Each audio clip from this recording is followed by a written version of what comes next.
Today I'm testing out and ranking a bunch of the vegan options from both Taco Bell and Del Taco to see which are the best and worst.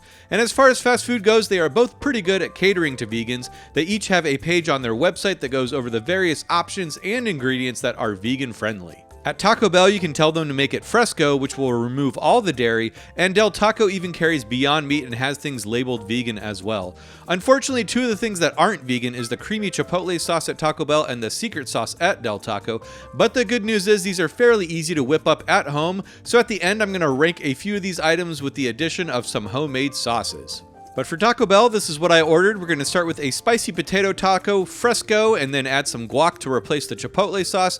Next up is a chalupa fresco, beans instead of beef, red sauce to replace the sour cream. Next, a bean burrito fresco, jalapenos and potatoes, always a good option. And then let's get a fiesta veggie burrito fresco and grilled with jalapenos, potatoes and red sauce.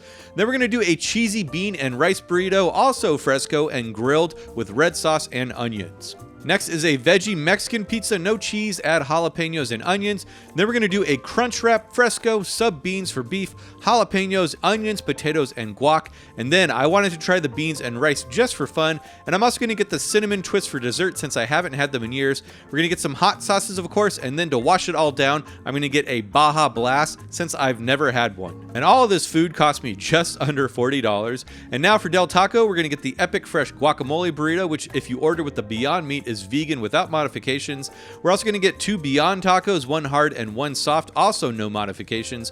And Del Taco has a bun taco, which is similar to the Bell Beefer from Taco Bell, but it's basically just a taco sloppy Joe.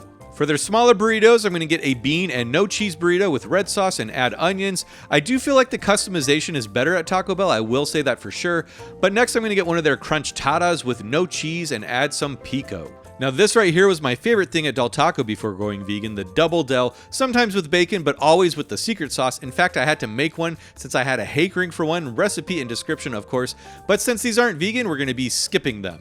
I'm also going to pick up two macho-sized fries, well done, and then for a salad, I'll be getting none of them because I don't go to Del Taco for salad. No vegan desserts, unfortunately, some hot sauces, of course, and this cost me just a little over $30. So I ordered these at the same time and went and picked them both up, and now we can take everything out of the Taco Bell bag and see what we got. Oh, and I also got a hash brown. It was fine. It was a hash brown. And here's our Del Taco haul. Not quite as much, but a little more variety, I'd say.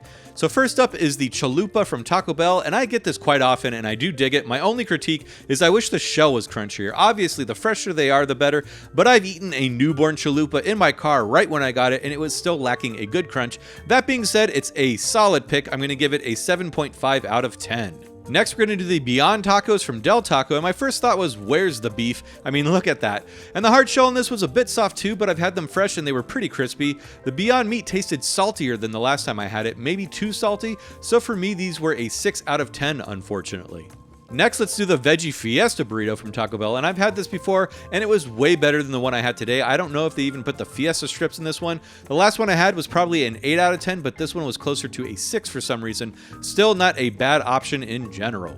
Next, let's do the Epic Fresh Burrito from Del Taco, and this was the biggest burrito of the bunch, weighing in at 1 pound, and I dug this one. I think all the other ingredients offset how salty the Beyond Meat was, so it was a lot better in this context. My only critique is that it's texturally a little monotonous and soft, so I added in some fries, and that definitely helped it out. With the fries, I'd say this is an 8 out of 10, and without, I'd go 7 out of 10. Though speaking of the fries, even though I ordered them well done, they were still kind of floppy. However, I have eaten these fresh and they were solid. I'd say an 8 out of 10, but today these were more like a 3 out of 10. I did still eat them though, of course.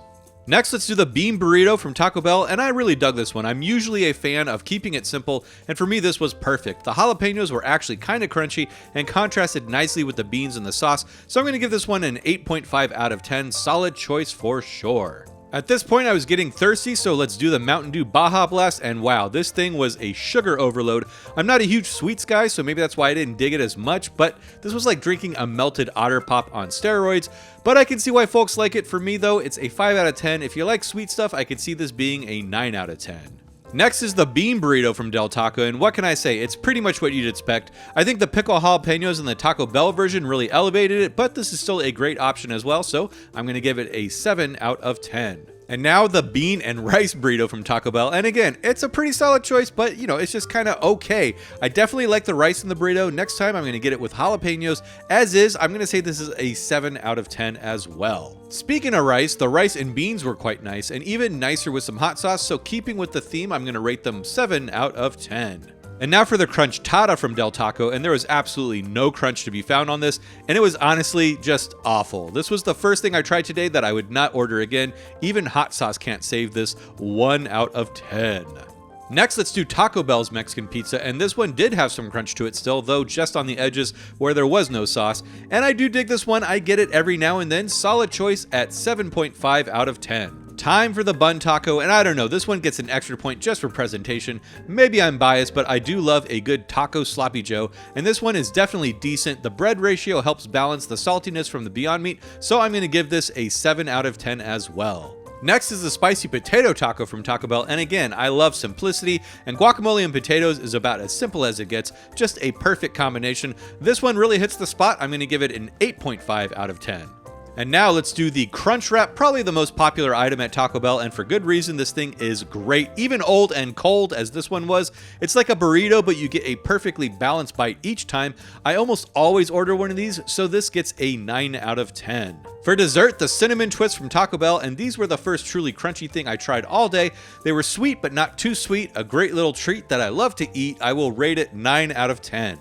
Now, like I said before, you should totally make some of my Taco Bell Chipotle sauce or Del Taco secret sauce at home and have it with your Taco Bell or Del Taco to plus it up at least 1 to 2 points. Like the potato taco went from a 9 to a 10 easy. Same with the bun taco, and the epic Del Taco burrito with fries and sauce was a 10 as well. So definitely check out the recipes in the description for those. But here's the final ratings for all the items I tried out today, and as you can see, they are mostly pretty good, which is what I expect from Taco Bell and Del Taco. They aren't always super amazing, but they are tasty enough and will definitely fill you up. They are super convenient when you're in a rush or you just don't feel like cooking. I definitely hit them up at least once a week. They used to be really cheap, but well, nothing's cheap anymore, it seems. And even though these are tasty, if you want to experience a truly amazing version of them, check out all my homemade vegan Taco Bell recipes right here, and let me know in the comments what your favorite items are, and until then, I'll see you all next time.